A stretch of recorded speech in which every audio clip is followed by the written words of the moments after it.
Dear colleagues, the Ukrainian Association of International Law and the State Service of Ukraine for Ethnic Affairs and Freedom of Conscience have the honor to start their briefing National Minorities' Rights, International and Domestic Dimensions. My name is Roman Yedelev, and I am an Executive Director of the Ukrainian Association of International Law, as well as Associate Professor of International Law Department of Taras Shevchenko National University of Kyiv.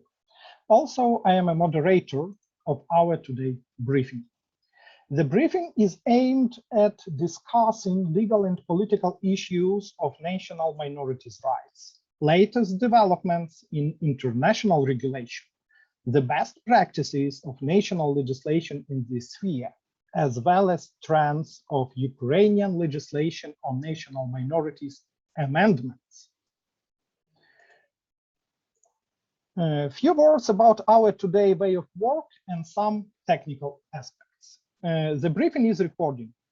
Video and the full text transcript of the briefing in Ukrainian and English will be available on official websites, Facebook and YouTube pages of the Ukrainian Association of International Law and the State Service of Ukraine for Ethnic Affairs and Freedom of Conscience.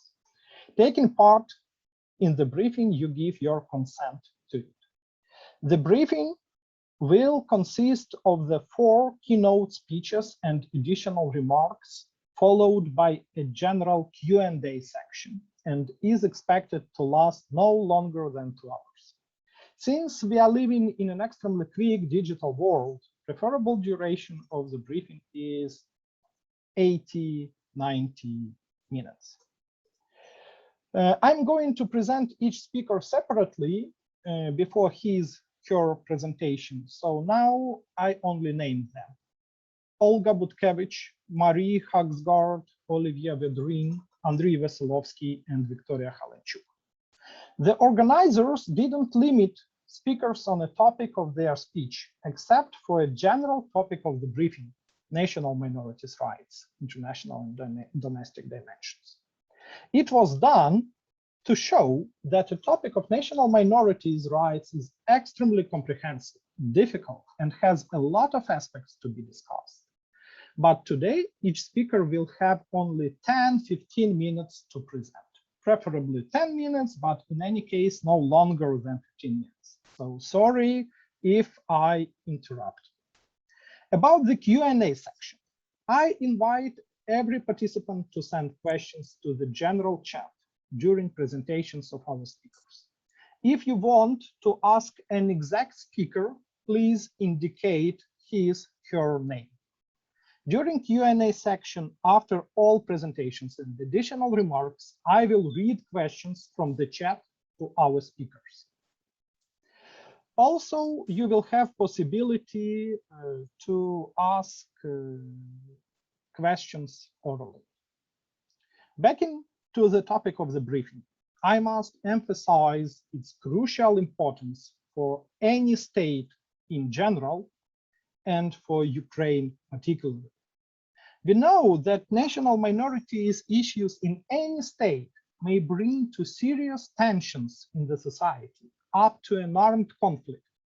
We remember that the Russian Federation usually refers to national minorities' rights, trying to justify its occupation of the Crimea and its control over the so-called DPR and LPR.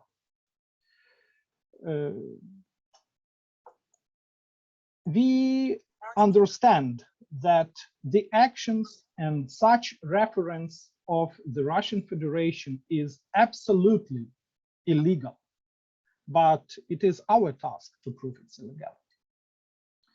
On February 2021, the President of Ukraine stated that Ukraine must adopt a new law that will regulate the protection of their identity and equality of the national minorities. This law, as the President said, will provide rights to national minorities, but will also protect the territorial integrity and sovereignty of Ukraine. But as we say in Ukraine, it is easy to say, but difficult to do. because this law should be a compromise between state, national minorities, civil society activists, other states who are trying to protect national minorities of them in Ukraine, and many other actors. But in any case, this law should be in line with Ukraine's international obligations. And now I give the floor to the president of the Ukrainian Association of International Law, professor of International Law Department of Taras Shevchenko National University, member of the Expert Council on Ethnic Affairs of the State Service of Ukraine for Ethnic Affairs and Freedom of Conscience, a person who has experience of working at the advisory committee on the Framework Convention for the Protection of National Minorities of the Council of Europe, Olga Butkevych. Olga, sorry, you have to turn on your microphone. Yeah, I turned them all, sorry. Thank you very much. And first of all, on behalf of the Ukrainian Association of International Law, I'm glad to greet here our estimated guest, President of the Advisory Committee of the Framework Convention of the Council of Europe, Mary Hagsgård, Professor Dr. Olivier Verdun, and Ambassador Dr. Andriy Veselovsky. As I'm speaking, the first, I would like to consider the issue connected with the title of our meeting. I would like to consider the problem of correlation between international legal and domestic legal approach to national minorities and to the rights of national minorities. As far as both approaches are based on different visions of national minorities and of their rights. I would say that mainly international law is based on humanitarian, human rights vision of national minorities, whereas state approach or sorry, I'm really sorry. I tried to turn off microphone of the other participant and did it accidentally. Okay. Sorry for it. But we heard almost everything. Sorry. So I will turn that these two approaches are mainly based on rather different visions of national minorities. International law regards it on the basis of humanitarian and human rights approach and values, whereas domestic approach is based mostly on state sovereignty, state interest, or political interest of the state. So I will try to go through these two domains, these two dimensions of national minorities and vision of national minorities. So the first is international dimension. We know that ethnic conflicts are the most complex, most complicated and ambiguous as far as they are connected with very sensitive issues of religion, language, ethnic traditions, and such and like issues. Most states have problems with national minorities, and I would say that for a long time, for a rather long time, a state with its sovereignty and state with its political and other interests actually absorbed individual and groups of individuals as them are. Only after the Second World War, there was a breakthrough in the protection of national minorities, and it was started in international law. It was international law which, through the condemnation of the Holocaust, ethnic cleansings, and acts of genocide committed by Nazist and communist regimes, international law started to make this breakthrough in the protection of national minorities. At the same time, the ideology of the UN Charter and consequently the ideology of other universal international legal acts mainly considered national, ethnic, linguistic, and other issues only as a factor of non-discrimination. Emphasis was made on the equality of all people, the desire not to distinguish them on ethnic grounds as well as national grounds. In fact, direct protection of national minorities was lacking until the end of the 20th century, and we understand that that was the consequence of all these events of the Second World War.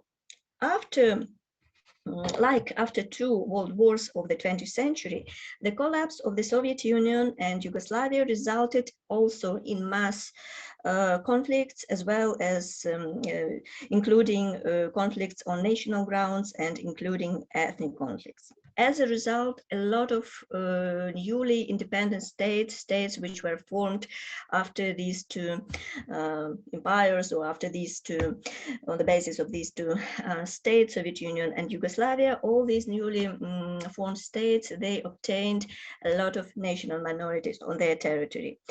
So the need was to develop, to elaborate legal regulation of this issue. All these led to the need to appropriate international legal approach. So the Framework Convention for the Protection of National Minorities of 1995 was the first and actually the only document on the issue to date. At the universal level, no relevant multilateral treaty on the protection of national minorities has been adopted. I mean, no conventional treaty, no conventional document. Prior to the adoption of the Framework Convention of the Council of Europe, there was in fact only one Article 27 of the International Covenant on Civil and Political Rights aimed at protection of national minorities. Although the Declaration on the Rights of Persons Belonging to National, Ethnic, Religious and Linguistic Minorities, which was adopted by the UN General Assembly in 1992, was criticized for too general, too formalistic provisions of this declaration.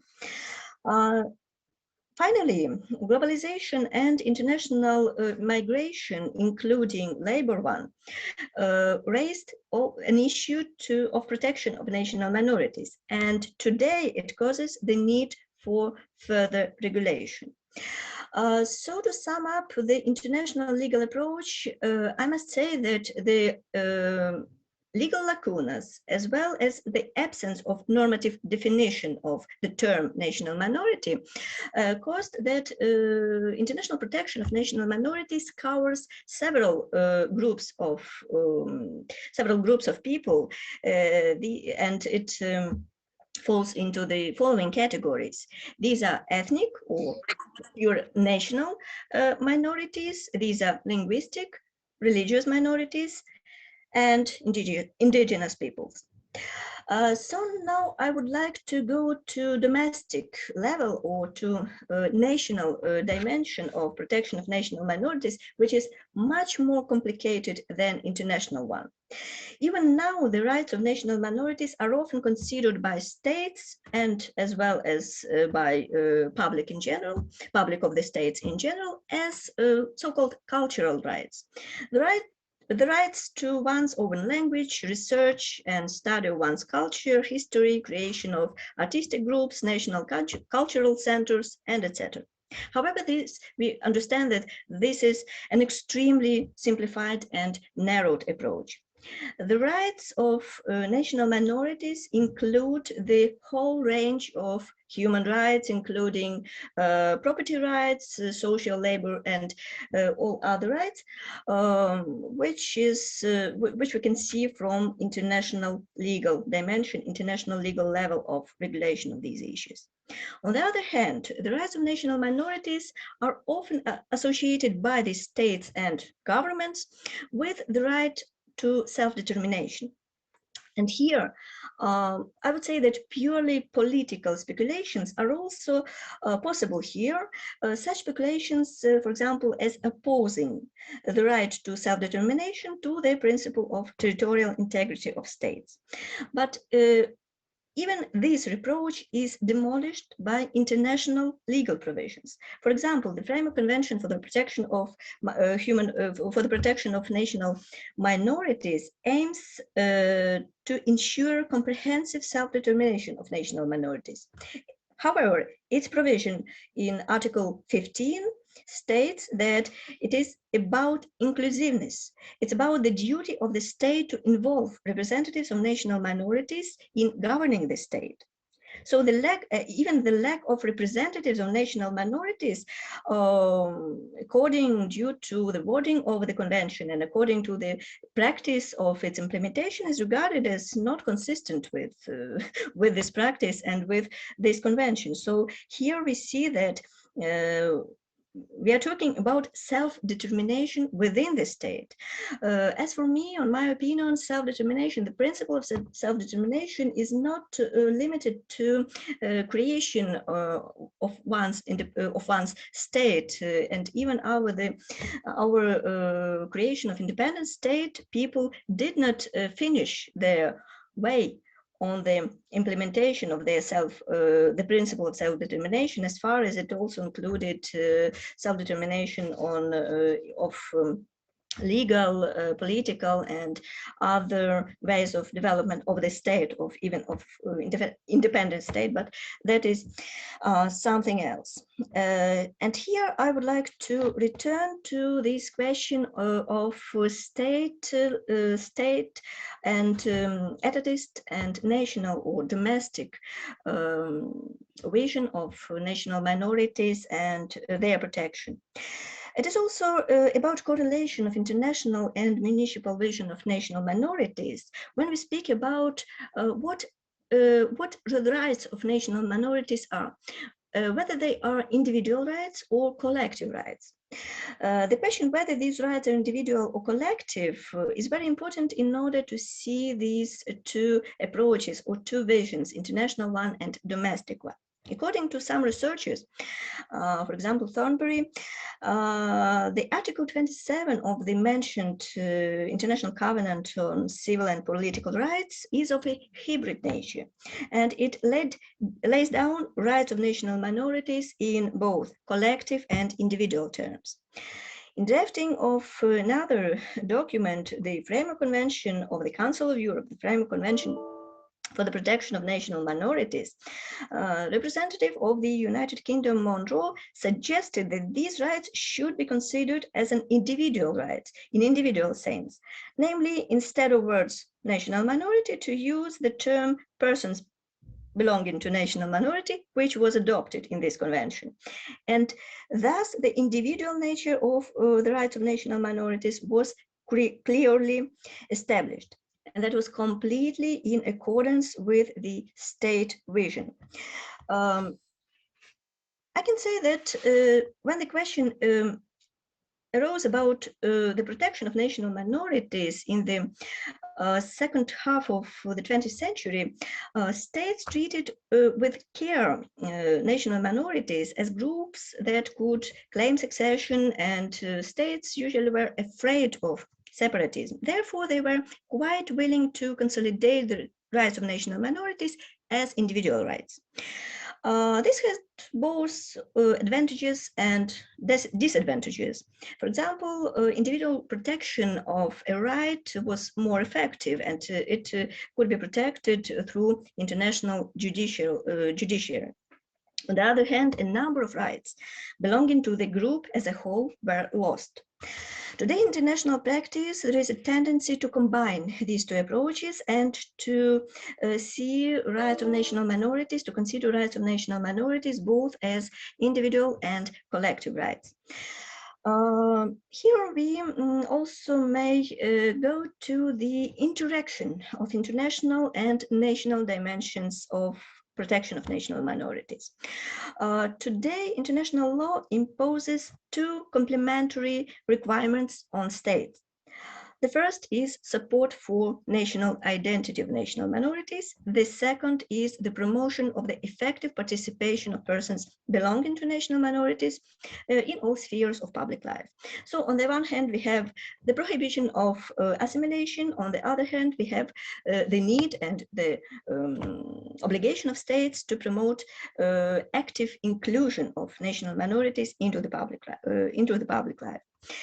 Also, we may stress on the problem that many states do not recognize the existence of national minorities. Even some state parties to the Framework Convention of the Council of Europe have made reservations that they will recognize only certain national minorities or groups. Argumentation here is the following. The state has a single political nation which consists of all its citizens regardless of the color of skin, religion, ethnicity, and so on. There is also some advantages and real disadvantages of such approach. The desire to avoid discrimination on the basis of nationality also underlines the purely political interest of states, the political interest not to recognize minorities, not to recognize their rights. I want to stress also on international judiciary procedure as to protection of national minorities. The European Court of Human Rights has rather rarely addressed the issue of national minorities or the rights of national minorities.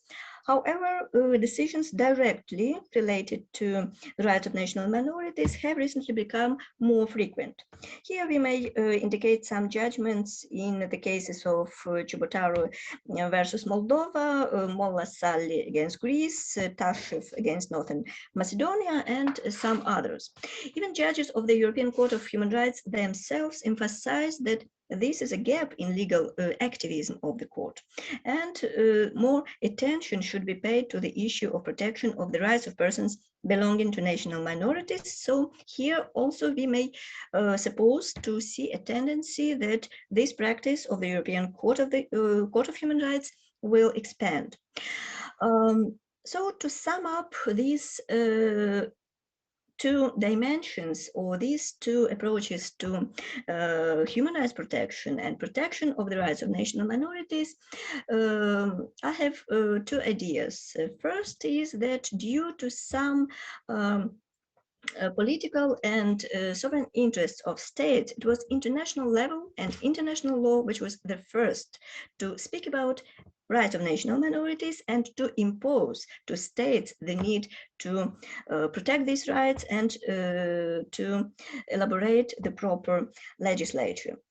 Also, I had a final section about Ukraine and protection of national minorities in Ukraine, but I'm afraid that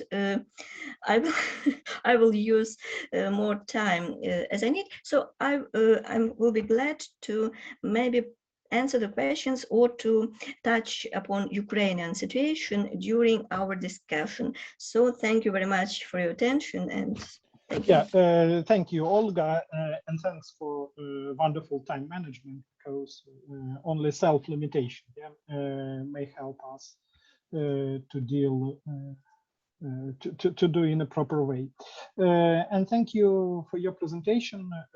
Dear participants, I one more time invite you to write questions to the general chat, and then after all presentations, you will have possibility to get answers to your questions in this really difficult topic. And you heard that sometimes we have obligations that it is very difficult to combine together at the same moment and to fulfill both of them. So really a difficult task.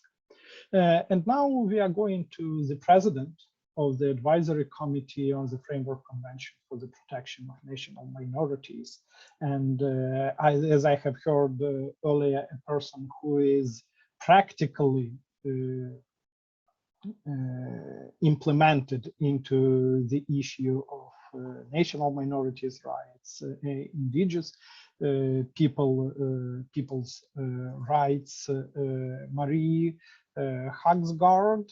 Marie is going to speak about Articles 6 and 12 of the Framework Convention of the National minorities and is going to explain how international law regulates these issues and how it can help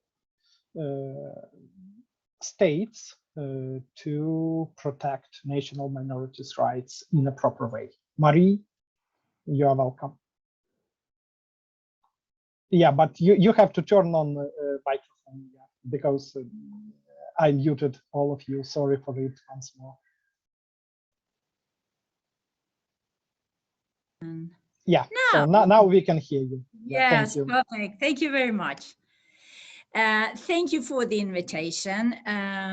It is a privilege for me to speak at your conference of the important topic of the rights of national minorities. And I've chosen Article 6 and 12 because I think it's very important in this difficult topic to keep focused on the goal for our efforts. I come from Sweden, and it's a country with 5 national minorities, and as was mentioned, the Sami, who are an indigenous people, are also considered to be a national minority. And I have specialized in Sami law, as I've been the secretary of 3 state commissions in Sweden dealing with Sami land rights and minority rights. I've also a background as a judge in Swedish courts. And actually, a year ago, the Sami won their first case in the Supreme Court of Sweden on Sami fishing and hunting rights. And now there is a new state commission trying to adapt the legislation to the result of that ruling. So it's for a lawyer in this field a very interesting time to live in. But for me, as the president of the advisory committee, I realized that the longer I work with the provisions of the Framework Convention for the Protection of National Minorities, the more important I believe it is that persons belonging to national minorities have the same human rights as persons belonging to the majority, because that is what the convention is about. They should have the same possibility to keep and develop their culture and their identity as persons of the majority have. And as was mentioned earlier, they should also have a possibility to influence the forming of our societies together with the majority population. Now, one may argue that in a democratic society, the majority population should decide about the future of society. But that is a very narrow perception of democracy. In the preamble of the Framework Convention, it says that we should strive for genuinely democratic societies. And a genuinely democratic society is one where persons belonging to national minorities can voice their opinion on issues which are important to them, and where their views and interests are taken into account by the majority when decisions are taken. That kind of democracy will create stable societies with less risks of conflicts and crisis. So, to Article 6, which is the goal of the Framework Convention for the Protection of National Minorities. In Article 6.1, it is stated that states shall encourage a spirit of tolerance and intercultural dialogue and take effective measures to promote mutual respect and understanding and cooperation among all persons living on their territory, irrespective of those persons' ethnic, cultural, linguistic, or religious identity. In particular, in the fields of education, culture, and the media.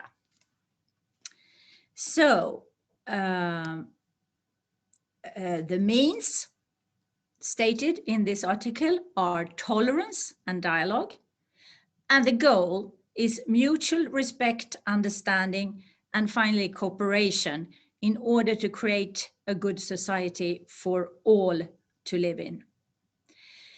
Now, we all know that this is not easy, especially not when there have been conflicts or war. The experience of many states who have been in this situation, for instance, the people of South Africa, is that you need to deal with the past before you can take on the future. Truth and Reconciliation Commission of South Africa has become something of a role model. But when you have dealt with the past, you can start building mutual respect and trust, step by step, because it is not easy, in order to be able to cooperate in finding solutions that everybody can stand behind, or as it is said in our thematic commentary number 2, a shared ownership of decision taken. The first step may be solutions which everybody can accept and live with, and then maybe the next step will be a shared ownership of solutions.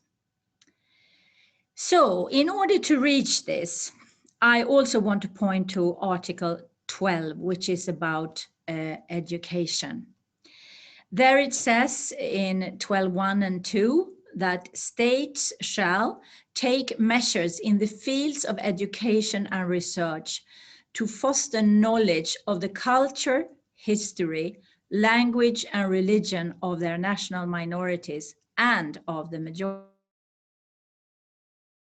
In this context, state shall provide adequate opportunities for teacher training and access to textbooks and facilitate contacts among students and teachers of different communities. We have stated many times in the advisory committee that this kind of teaching of the history, not only of the majority, but also of the minorities, is vital to foster this atmosphere of dialogue and of cooperation. And actually, last year, in line with this, the Committee of Ministers decided upon a recommendation in order to include the history of Roma and travelers in school curricula and teaching materials. And I believe what they have said in this recommendation is also relevant for the teaching of the history and the present situation of other national minorities. So I encourage you, if you haven't done so earlier, to look this up and read its content. But some of the things that are pointed out in the resolution are that history teaching is one of the most important tools contributing to the elimination of prejudice and to promote the promotion of knowledge about different groups. The teaching of the history of Roma and travelers should not only include the history of discrimination and oppression and prejudice, which has been there, and which they still experience in our European countries of today, but it should include information about the contribution of Roma and travelers to our societies and refer to various aspects of Roma and travelers' history and culture, such as storytelling, literature, religion, music, and traditions. And also in the recommendation, it says that states are encouraged to give an opportunity to representatives of Roma or traveler organizations and communities in cooperation with schools to meet pupils and students in order to discuss and illustrate certain aspects of Roma and travelers' history and to provide testimonies. I really believe in this last part, that you invite representatives of minorities to meet pupils and to talk not only about the history, but also about the present situation that they live in society today. That will help to lessen prejudice and help us all to look for those solutions that we all can live with, or even feel will help us to create the society with respect for human rights of all. Another thing with this teaching of minority history is that we have heard when we meet representatives of national minorities that children from national minorities feel much more at home at school when they hear that the schools teach also about their history and their present situation, and where their contributions to our societies are acknowledged. Now, I want to mention a few things also about Ukraine. I know you are currently cooperating with the Council of Europe and the EU joint program, strengthening the protection of national minorities, including Roma and minority language in Ukraine. A specialized body in charge of coordinating all issues relevant to the protection of minorities has been established. And you are working with expert support and advice in the progress of drafting new legislative framework for the protection of national minorities. Dialogue and enhanced participation of national minorities in the decision-making at the local level is supported. These are good news because they are important things. And not least, I appreciate that you are working on legislation, and your Prime Minister has highlighted this, to protect the rights of national minorities. Because effective legislation will give persons belonging to national minorities the same possibilities as persons belonging to the majority to keep and develop their culture and identity. And in my view, that is one of the most important things you can do in order to build trust in relation to the national minorities. When they see, as a concrete result of such legislation being implemented, that they do have a voice and an influence, and that their culture and language and religion can be preserved and is respected by the majority, trust is built within the society. And I can mention, we have minority legislation in Sweden, but the national minorities there have a problem to see it effectively implemented. And I can see that it is important now for the Swedish state to really do something about this, or the national minorities will be very disappointed, both in the law and the lack of effects. So let me end by saying that the Council of Europe and the Advisory Committee monitoring the Framework Convention, the application of the Framework Convention in different states, is not about shaming and blaming member states for not living up to the provisions of the Framework Convention. But as I see it, it's about helping and supporting all states to do so. And of course, the goal for us all are European societies where the rights of both persons belonging to national minorities and the majority are not only accepted, but seen as a source of enrichment of our societies. Thank you very much. Thank you, Marie. Thank you for such a comprehensive presentation. And really, we have a lot of questions.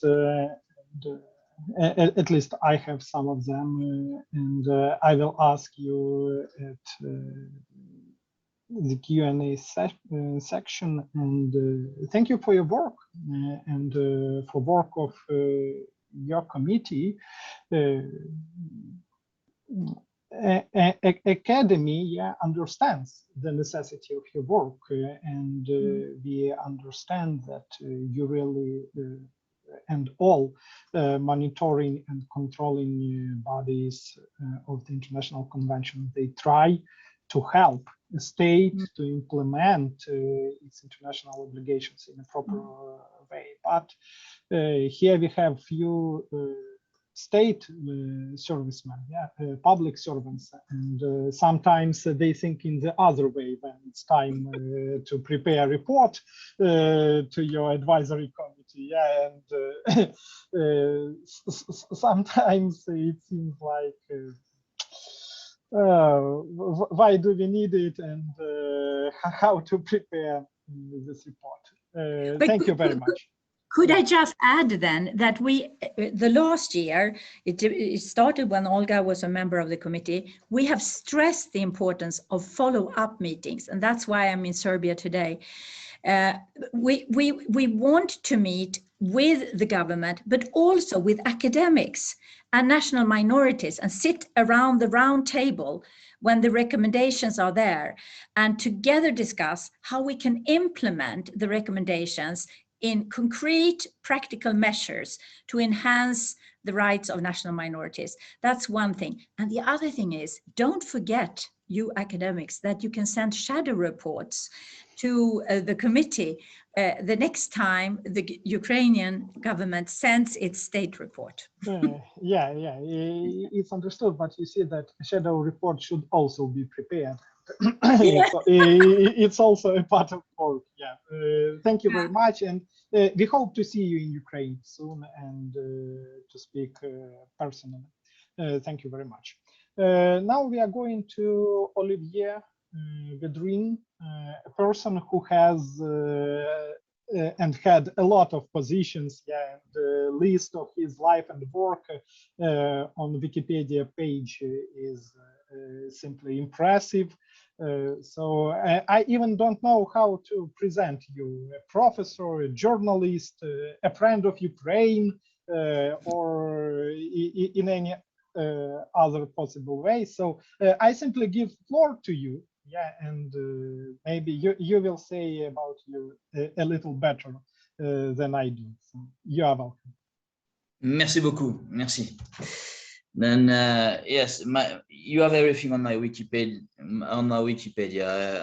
You can present me as a politolog. I think it's enough.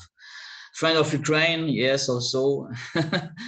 European activist, and as you know, member of the Russian opposition, also with my friend Ilya Ponomarev and Khodorkovsky, and so. Then you know, your topics is not very easy, this is my friend Konstantin Sigov, who phoned to me from Keynote Academy and asked me, can you say something about France and minorities? And first, this is not my topics, but what can I say is that in France we have France is a country where centralization is very important, and Article 2 of the French Constitution underline that French is the language of the French Republic. That's mean that our minorities with their own languages, because in France you have a lot of peoples. You have the Breton, you have the Provençal, you have les Auvergnats, Alsacians, and all those peoples, they had for centuries their own language and own traditions. And the history of France is the centralization of this territory with one language. Then during century, and that increased with the French Revolution, they imposed one language, and really they did a lot to destroy all the other culture and minority and regional languages. And now in the 20th century, and because of the Open Union and because of the Council of Europe, a big pressure on France, they recognize the minorities and the several languages in the French territory.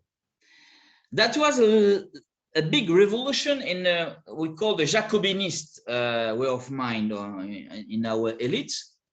But now in France, you can learn your regional language when you do you study in the lycée and also in the university.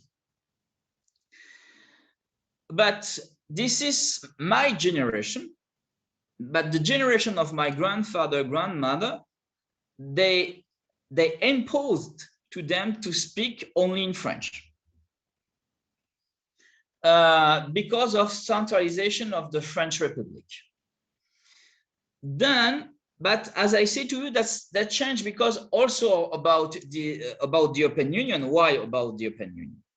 Because in the EU, you have this European chart for regional languages and minority, and they push France to adopt this chart, but France didn't ratify.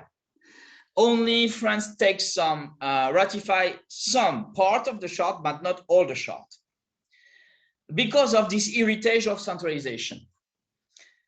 Now in France, I can say that, as I said, a lot of change, because you can learn what can say Occitan language in university. You can say you can learn the old Alsatian language in university and in lycée. And also for minorities, for example, Corsica, we gave to them a large autonomy. But you know, that's the story of France and the story in our French Republic. Between the part of politicians, we think that we have to centralize, and another part we think that we have to decentralize. And the decentralization in France is very difficult because the heritage is very centralization. And sometimes, you know, France is like a little bit with bureaucracy administration like the Soviet Union. We like to centralize everything. And for the minorities during the 19th century and the beginning of the 20th centuries, that was a nightmare because of this policy.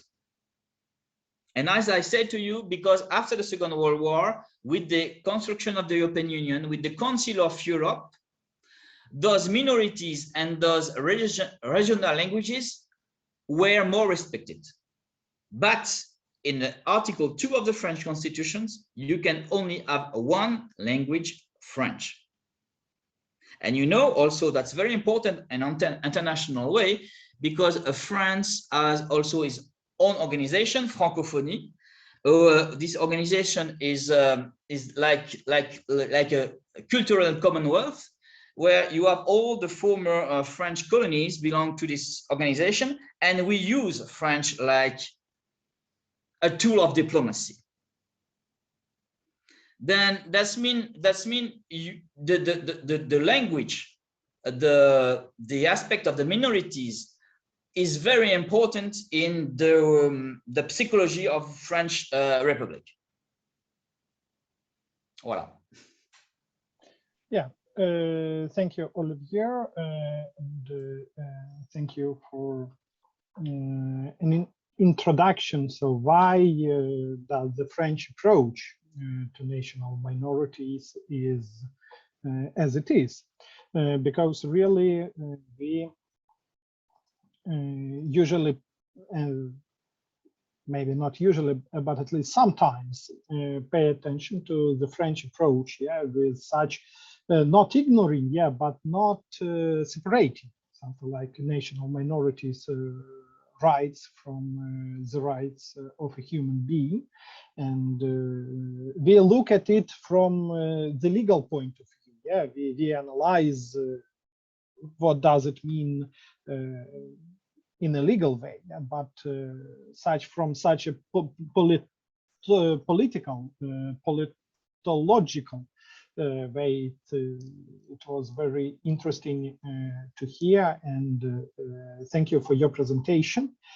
And I foresee that in the Q&A section we are going to ask all our speakers about current situation in Ukraine, yeah, and what do they think about what happens in Ukraine now. And I think that point of view of Olivier from maybe political side will be very interesting for all of us. Thank you for your presentation. And now we are going to Andriy Vasylovsky, a Ukrainian diplomat, ambassador extraordinary and plenipotentiary of Ukraine, advisor to the director of National Institute of Strategic Studies, and member of the Expert Council on Ethnic Affairs of the State Service of Ukraine for Ethnic Affairs and Freedom of Conscience. I have already mentioned the topic of his presentation, so really sorry for it. Suicidal nationalism, diplomacy to change a false pattern. So, Your Excellency, the floor is yours. Thank you very much. Thank you very much for inviting me to your professional meeting. And well, I come from a different pack, from a different tribe. So I will dedicate my my talk to the diplomatic input into the problem. So why the name of this presentation, you will see it further. So on the eve of the demise of the Soviet Union in the beginning of 90s, Ukraine has been seen as the most problematic component of the rotten evil empire. Big enough to match the biggest European states, rich enough to compete with the continent's economies, populated and developed enough to man strong military forces, independent Ukraine has been viewed as an enigma by many and as a proverbial straw to crack the Kremlin's back. Coming to Kyiv, then Kiev, on August 1st, 1991, US President George W. Bush made an infamous speech in the local parliament, warning Ukraine to remain part of the USSR rather than opt for, I quote, suicidal nationalism based upon ethnic hatred. The speech as such, known as Chicken Kyiv speech in the diplomatic history, was welcomed by Ukrainians, while the assumption met indignation and was called, I quote, the worst speech ever by an American chief executive, according to the American Heritage magazine. By now, no suicidal nationalistic eruptions, no ethnic cleansing happened in Ukraine during her 30 years recovered independence. The country maintained friendly relations with all neighbors. The aggression of the Russian Federation of 2014 in the brackets, and implemented European-style legislation in the area of ethnic and cross-border contacts with the adjacent nations. The case clearly demonstrates, just a moment. The case clearly demonstrates how deep was the misunderstanding of the national character of the Ukrainians and how false was the image created by perfunctory historians and Soviet propaganda and their representatives in the West. It would be not fair to mention that there were numerous episodes of outrageous ethnic clashes and wars of national hatred in the long history of Ukraine, starting from late 16th century through the middle 17th century National Liberation War by Bogdan Khmelnytsky against Polish occupation, or the National Revolution of 1917-1922 against Russian communist aggression. To understand them properly, one would have to clarify the historical facts, purposely mixed with fabrication. Put Ukrainian history in the contemporary contexts of the religious wars in Germany or France, or massive deportation of the aliens to the concentration camps in Canada or US during the world wars, etc. One would have to thoroughly review the dwelling of Jews in Ukraine since the 10th century and their role in formatting national character, economy, trade, culture, and habits of modern Ukrainian nation. One would have to find better examples of international legislation promoting interethnic peace within the country and its good relations with neighbors, and introduce them to the Ukrainian society and the neighbors. This task has been assumed by the diplomats of the Ukrainian Ministry of Foreign Affairs even earlier than the formal proclamation of independence of August 24, 1991 happened. The Declaration on the Principles of Cooperation in the Domain of the Providing Rights of National Minorities, that's the title, has been signed by Ukrainian Foreign Minister Zlenko and his Hungarian colleague Yasinski well before the independence, on May 31st, 1991. The signing allowed for installing the Intergovernmental Mixed Commission, facilitating implementation of the best European practices, put basis for creating a strong footing for the bilateral relations as a whole. The obligation of preserving friendly relations and respecting rights of national minorities has been codified by Ukraine and the Russian Federation in the Article 2 of the treaty between Ukrainian SSR and Russian SSFR of November 19, 1990, and reiterated in all further bilateral acts. Kiev's diplomacy reached out to their Polish colleagues, so the Declaration on the Principles and Main Development Directions of the Ukrainian-Polish relations was signed by respective foreign ministers on October 13, 1990, with Article 8 on national minorities' rights and guarantees. National minorities' rights have been mutually protected by the Article 6 of the Treaty on Friendship, Good Neighborhood, and Cooperation between Belarus and Ukraine of July 17, 1995, and Interministerial Ukraine-Moldova Agreement on Cooperation in Relations of the Nationalities of February 2, 1996.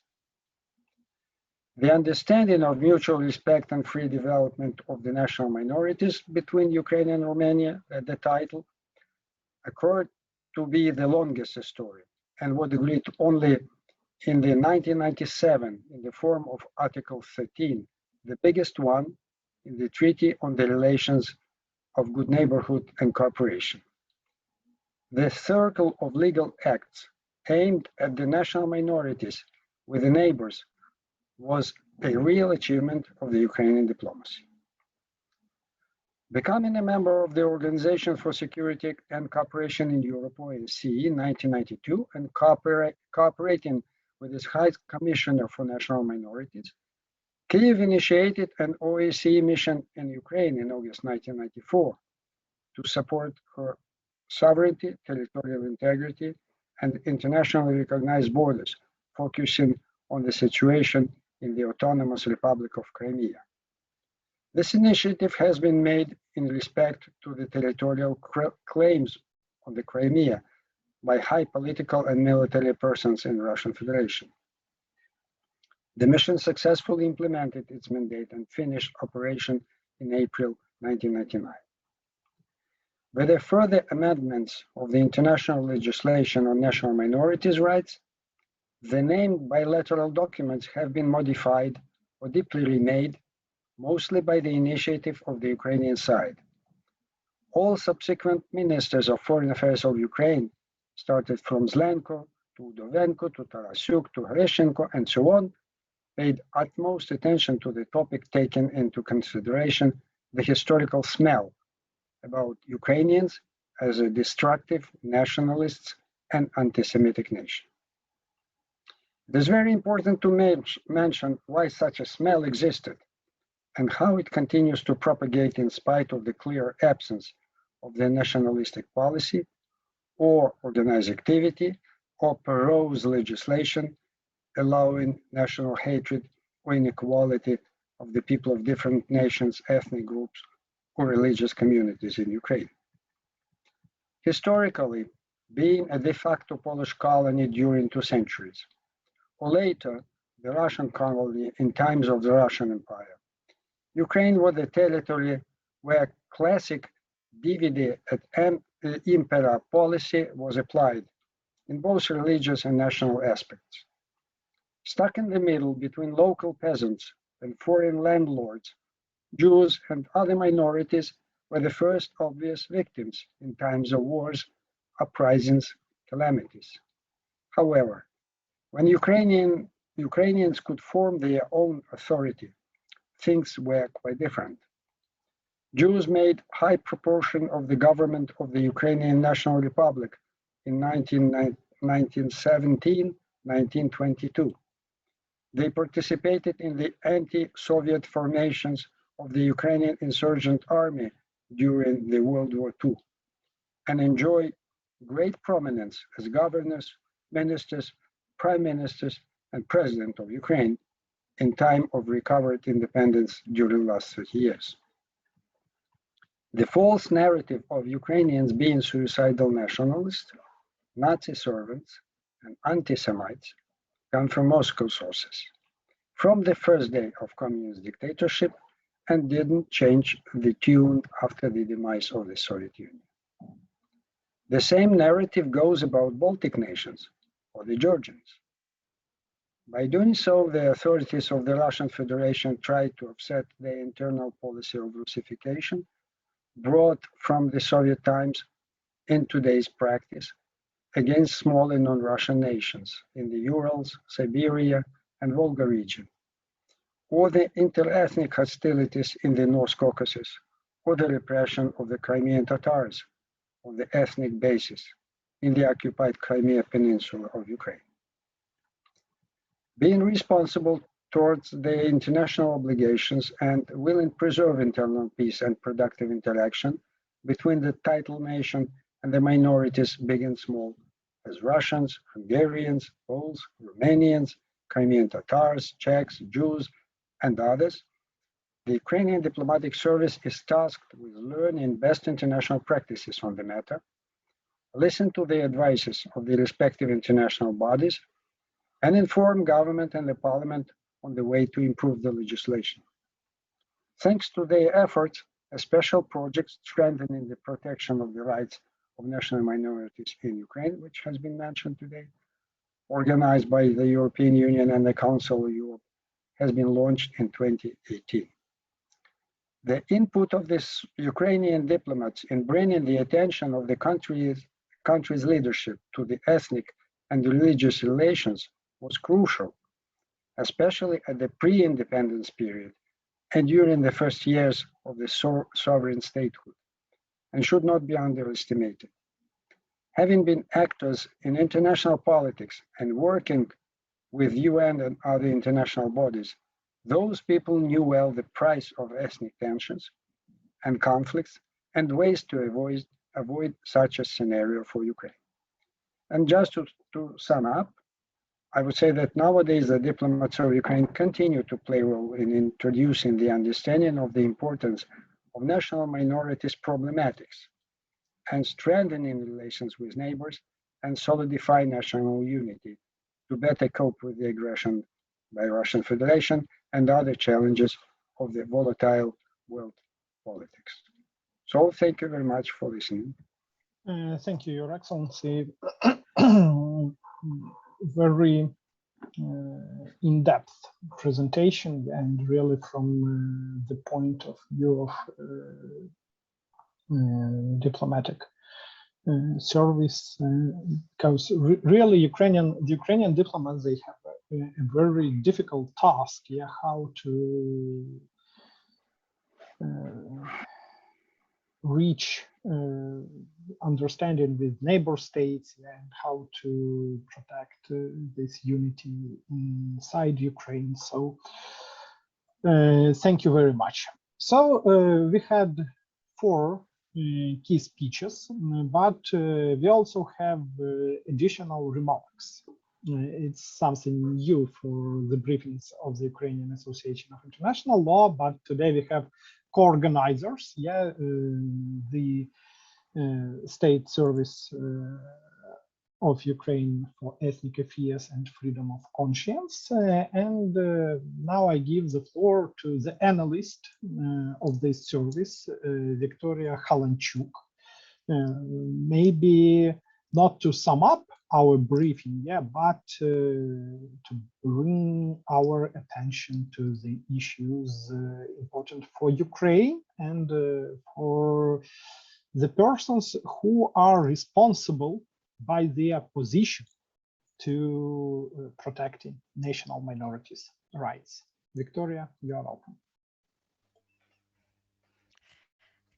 Dear distinguished speakers, dear participants of today's briefing, let me thank you for your thought-provocative and well-grounded speeches. I have a privilege to talk today on behalf of the State Service of Ukraine for Ethnic Affairs and Freedom of Conscience. And firstly, I would like to express gratitude to the Ukrainian Association for International Law for cooperation in organizing this highly important meeting. I would take this opportunity of my remark to introduce our state service first, and then I will make several remarks regarding our today's discussion. So to start, the State Service of Ukraine for Ethnic Affairs and Freedom of Conscience is a central governmental agency which was established in 2020 to strengthen governmental capacity in monitoring, analytics, mediation, and awareness raising in the fields of ethnic and religious affairs. It was registered as a legal entity in March 2020 and has begun performing all of its functions since September 2020. Our state service perceives its mission as a mandate to promote openness, responsibility, goodwill, and unity in diversity of Ukrainian society.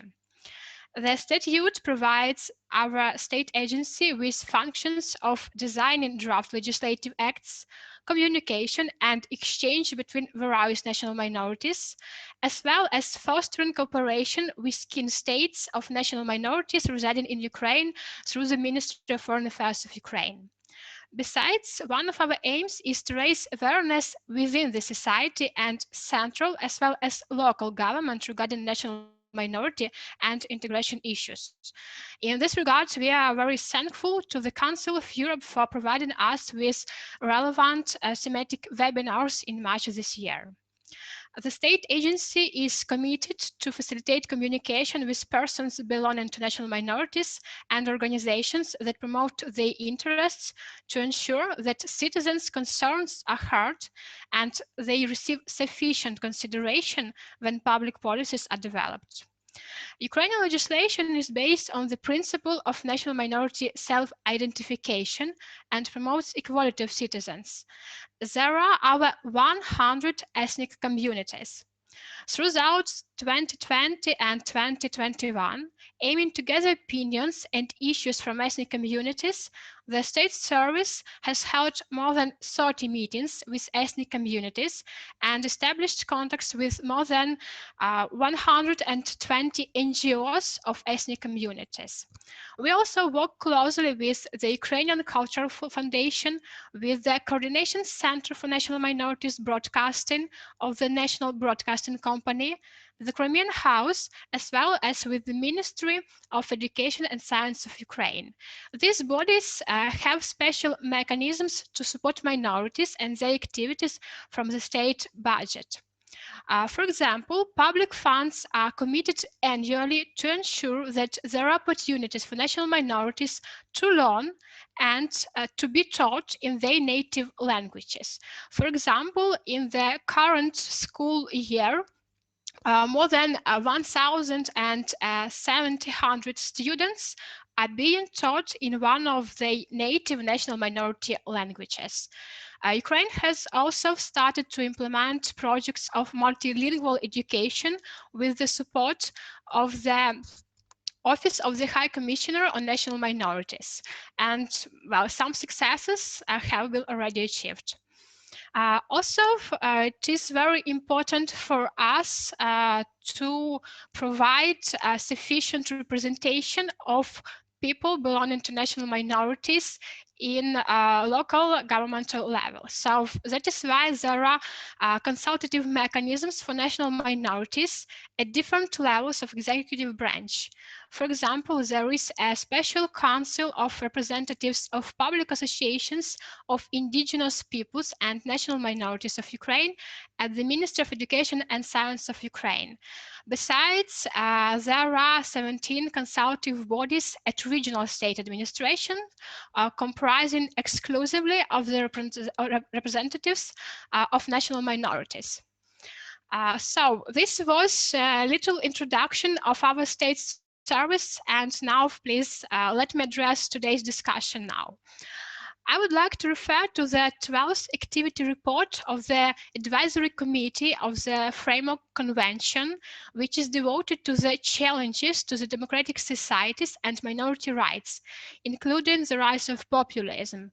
It is true that this tendency can also complicate interstate cooperation regarding minorities and even result in practices that does not correspond to the Article 21 of the Framework Convention. The ongoing Russian armed aggression continues to be our permanent challenge. So now we meet issues and new challenges which might seem very unique for Europe of 21st century. We have to deal now not just with minorities and minority-majority dimension, but with minorities internally displaced to the places of compact residence of other minorities, or to the intercultural cities, or to the places when majority presents a majority, or where majority presents a minority actually. Given this complicated situation, we continue doing our best to maintain tolerance in society and satisfy needs of communities. Currently, we are preparing a midterm framework governmental document aimed at meeting demand of communities and providing integration of the society. Besides, we are also working on legislative changes. Given that there is no common practice among the Council of Europe member states regarding the format of legislative regulation of minority rights, I mean laws, strategies, and so on, and also with regard that demands of communities residing in Ukraine vary, we are considering to start with governmental interventions first and then move to the legislative level. However, these processes can go in parallel. I would like to finish with the Roma issues, since it is a highly complex topic that is very prominent in our activity. After the expiration of the strategy for the protection and integration of the Roma national minority into the Ukrainian society and the action plan for its implementation that were in action till December 2020, our state agency, building upon international recommendations, suggestions from governmental agencies and Roma NGOs, developed a new draft governmental document for the next 10 years term. Despite the quarantine measures due to the COVID-19 pandemic, most of the activities prescribed by the action plan for the realization of the strategy till 2020 have been ongoing. The accurate information is already provided on our website and will be included to Ukraine's periodic report. And today we have already mentioned the periodic reports and monitoring procedure. So please let me assure you that we are finalizing our periodic report to send it to the Council of Europe soon. And we consider the monitoring mechanisms as a really highly important thing to improve our governmental policy regarding rights of national minorities. Dear colleagues, thank you again for your time and interest, and I hope for further discussion. Yeah, thank you, Victoria, for your additional remarks and the information on I don't know, we need an abbreviation of your institution in English. So in Ukrainian it is DES, but in English it sounds a little unusual. Yes, so because to state to say the State Service of Ukraine on for Ethnic Affairs and Freedom of Conscience is a little too long. Yeah. Thank you very much. So now we have to open the Q&A section. As I see, we do not have questions in the chat, but we remember that Olga Butkevych wanted to add something to her presentation about the situation in Ukraine. And I also have at least one question. This question arose when I was listening to Marie's speech, but it is, I think, to all of our speakers, what to do. So Marie said that we need a dialogue. Yeah, we have to sit down and to communicate what is to be done to protect national minorities. Yeah, but what to do when these national minorities do not want to communicate? Yeah, when they say we have a right and we do not want to hear anything about limitation of this right, and please don't call us minorities. Yeah, we are not minorities, we are the same citizens as you are, but we have a different ethnic origin, for example. So they even do not like being called minorities. Yeah. So what to do? What advice do you all have? Yeah, to solve this problem? How to explain that we really need a compromise, and it is impossible to imagine a situation when the national minorities' rights are fully protected and they are satisfied, but we have a problem with integrity, with unity in the state. So I think let's start from my question. I will use my rights as a moderator, and then we'll go to Ukraine. I see that Marie has an answer, so please. Yes, I think this is quite a common problem in a lot of countries, that you try from the majority side to get in contact with some minorities, but they don't. I think there is a lack of trust between minorities and the majority. So in our second thematic commentary on effective participation, we have one piece of advice, and that is that states should support the building up of organizations representing national minorities. They need knowledge, they need economic support to represent themselves in a way that you can start a dialogue. And we have a very good example of what can happen when that works. And that is one of the experts of the advisory committee. He's a traveler from Ireland, Martin Collins, and he leads a traveler organization called Pavy Point, and they were even given a prize by the organization for peace and security last year for the best organization of minorities. And what they have essentially done, Martin himself lives in a mobile home, and he has gone to school for until he was 12, and then he left school. So he hasn't had a long education, but he really wants to bring forward his group's concerns. And when we were in Ireland, he brought us to a settlement where travelers have tried to tidy the place up, but they have no electricity, no running water, and so this is what they wanted. But anyway, he instead of saying, I'm the leader of the only organization of this community, Pavy Point has gathered different organizations representing travelers in Ireland, helping them to put forward their concerns. And then they've gone to the government and different NGOs and presented their concerns. And it has been so successful that they have been acknowledged as a national minority. And also they had this international prize for being effective in taking part in the dialogue with different stakeholders. So that would be, and I think with Roma and travelers, we have the biggest problem, because the lack of trust is so great.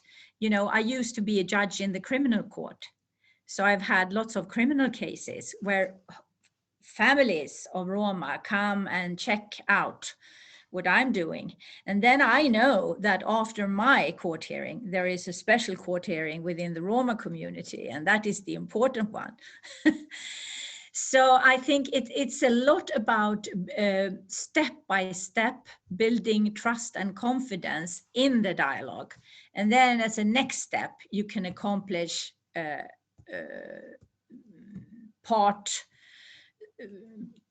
solutions to different parts of the problem. And the first step is to support those good forces who want to build up the organizations representing the national minorities. Yeah, thank you. Yeah, thank you for your answer. And I see that Andrei wants to add something.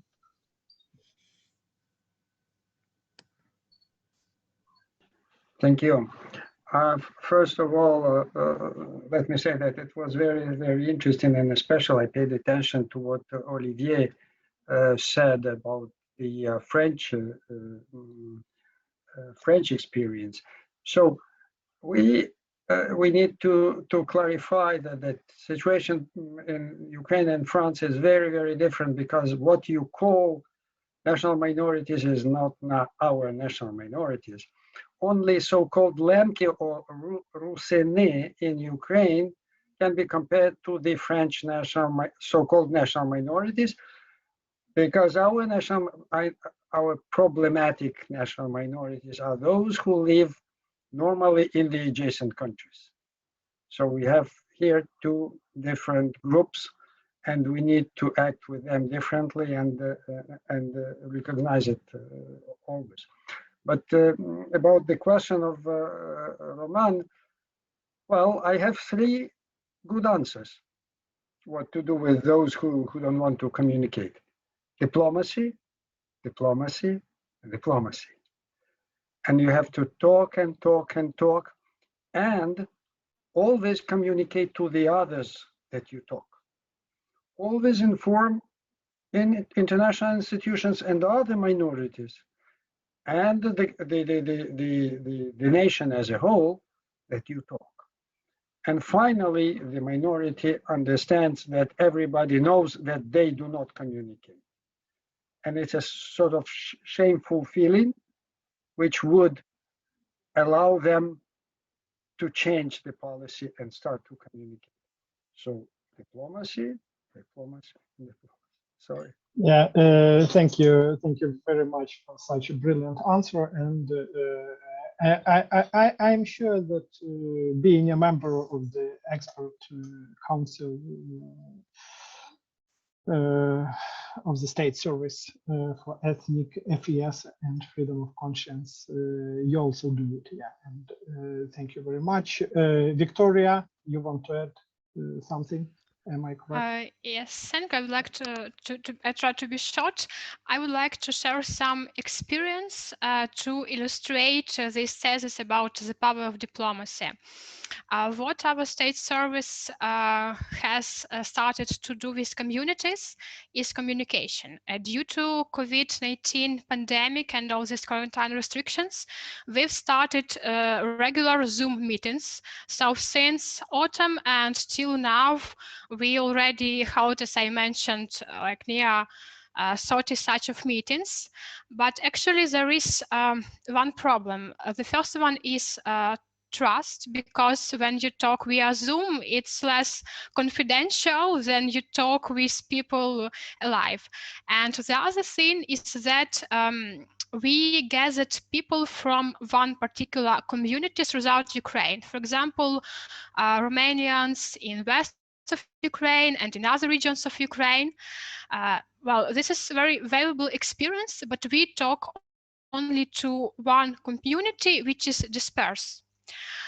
Recently, I had a very nice experience. I was privileged to travel to some regions in the south of Ukraine and participate in more close meetings with representatives of different ethnic communities, but who reside in one particular territory.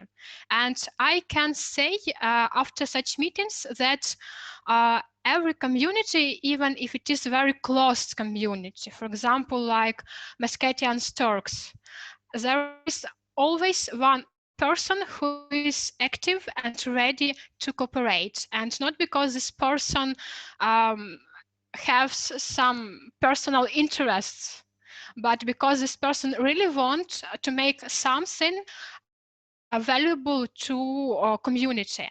So building bridges which such persons, with such close communities really may be a cure, but I agree that it is a rather difficult and long-term process, but we should think strategically and look much beyond ourselves. Thank you. Yeah, thank you, Victoria. And I see that Olivier also has something to add. Olivier. Yes, to speak about France, I know that France is not, this is not the same, we have not the same problem than in Ukraine. This is, minorities are not a national minority, they are French, and but you know, they belong to some region with different language and different cultures. But I think what I wanted to say is that if languages and minorities, this is almost the same, you know. A nation, a people has its own tradition and languages. And I think the example of France is good. Is good in some ways. That means our regional, regional entities, they can learn their tradition and their own language in university and in school. And that's, I think it's a nice step for diplomacy. Secondly, they can learn their own language in university and school, but French is the only language of the French Republic. And I think we respect now those languages, but those entities, regional entities, they have to respect the French Republic language with French. Then I think for Ukraine, that can be a way of thinking the relationship between the tradition of minorities in Ukraine and languages in Ukraine with the relation with the Ukrainian language.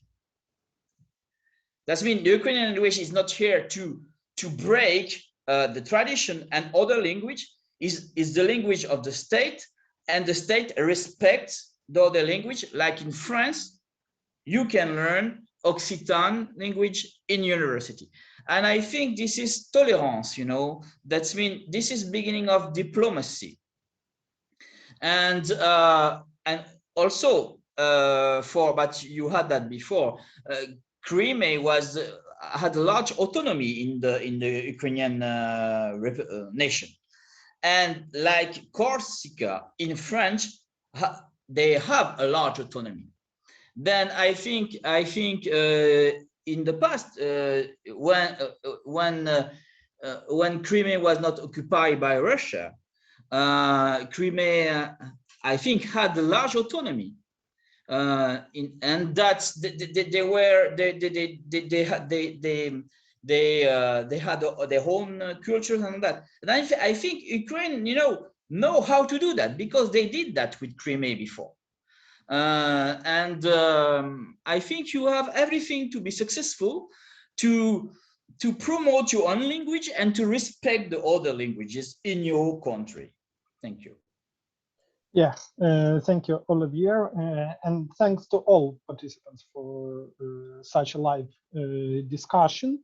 But I would like to back to Olga's ideas, what to do in Ukraine, and I think it would be a great end of our briefing. So, Uh, Olga. Thank you. Thank you. But in order not to spare a lot of time, I would like just to sum up my vision of the Ukrainian situation. I would divide the situation in Ukraine into 3 levels. The first level is legislative one. Here in all 3 levels, we have both advantages, disadvantages, positives and negatives. Speaking about legislative level, we have a positive because Ukraine recognizes all national minorities. Unlike other countries, which some countries which don't recognize national minorities or recognize only part of them or only just some groups or minorities, Ukraine recognizes all the minorities and indigenous people, and that is due to Constitution of Ukraine. As to negatives or disadvantages, we have a very, very out-of-dated legislation. The law of Ukraine on national minorities was adopted in 1992, even before 2 European conventions, Framework Convention and European Charter on Minority Languages, and even before Ukrainian Constitution in force. So this law does not, it just contradicts to Ukrainian Constitution and Ukrainian international obligations.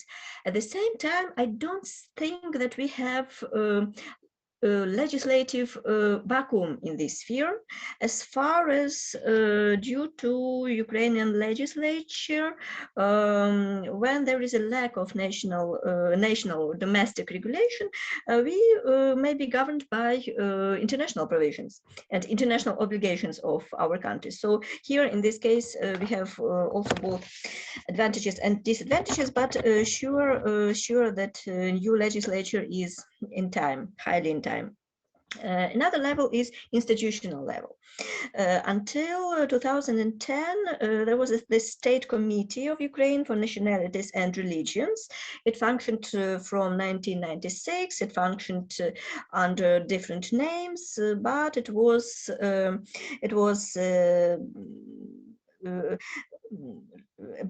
liquidated, and after its liquidation, the lack of proper institution in charge of minority issues, in charge of all these issues. In 2019, the State Committee, State Service, let me just call it DES from Ukrainian, because it's rather hard to make some abbreviation in English. Therefore, in this level, when we have this, when this new state service was established, here we have just some positive, really some positive changes. So that is the next institutional level, and I can see here some positive developments.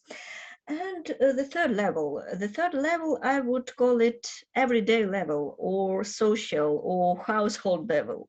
That is a level of everyday life. And here, unlike and in contrast to rather good developments in institutional level and even in legislature level, here we have, here we can observe some negative things. We can observe hate speech, anti-Semitism, xenophobia, racism, and other manifestations, negative manifestations of intolerance, both in media, which is very common. Unfortunately, it is common for many countries, and even in different domains of everyday life. So that is a problem which should be tackled and which should be we have to do something about this problem. And to sum up, I would return to legislative level. Today we have 2 bills. One bill is about, that is a bill of law, of national law on national minorities, and another bill, tomorrow it will be discussed in Ukrainian parliament, in the committee of Ukrainian parliament, the bill on indigenous people of Ukraine. My proposition is somehow different. I think that due to the questions which are very sensitive, which are very delicate, all the questions connected with, all issues connected with national minorities, with religious, linguistic, and ethnic issues, they're very sensitive. And in this case, and due to the situation in Ukraine, I think that the algorithm should be a little bit different. At first, we should elaborate and establish a general framework document document, general framework mechanism, which will provide for basic principles, basic ideas as to ethnopolitics, as to rights, status of national minorities and indigenous people. We understand the national minorities, indigenous people, these are two different objects of regulation, but this huge document, this framework document may provide us with some basic outlines of future legislature, and that could give us the stage of so-called verification, I would call it verification of the appropriate outlines and appropriate actions of the state and society as to national minorities and indigenous people. And on the basis of such framework document, it is possible to elaborate systemic and complex legislature on national minorities and indigenous people. And I can say that even such an algorithm could we serve as an example to other countries, to other states which have this similar situation and as in Ukraine in this domain of national minorities. So that were my propositions and that were my ideas as to Ukrainian situation. Thank you very much once again. Thank you. Yeah, thank you very much for such overview of the situation in Ukraine. So, dear participants, maybe somebody has a question to ask. No questions? So, the briefing already lasts for 97 minutes. So I think that it was very productive. We had extremely interesting, comprehensive, and in-depth speeches. I would like to thank all participants on behalf of the Ukrainian Association of International Law, on behalf of the State Service of Ukraine for Ethnic Affairs and Freedom of Conscience. And we invite you to join our further briefings. I think that we will turn back to the issue of national minorities rights in the nearest future, because maybe we are going to have a new law to regulate these issues, and we'll have to discuss it and what to do with a text adopted by the Verkhovna Rada of Ukraine and how to live with it. Thank you very much for participation and see you next time. Let's hope that we do it personally and not via Zoom, but we'll see. So